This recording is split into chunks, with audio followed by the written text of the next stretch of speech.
in this video I will show you how to create a poll on Instagram story.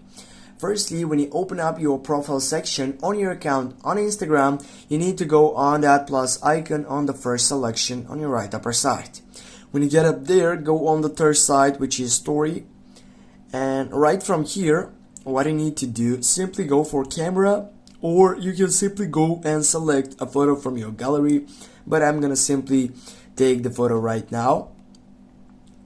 And then go on that second selection, which is by sticker side on that upper side, just go on it.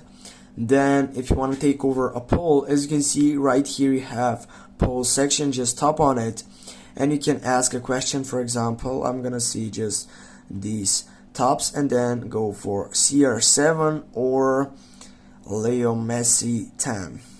Yeah, now go next, and you can add another opinion if you want, or if you can just get into a two sides and go done.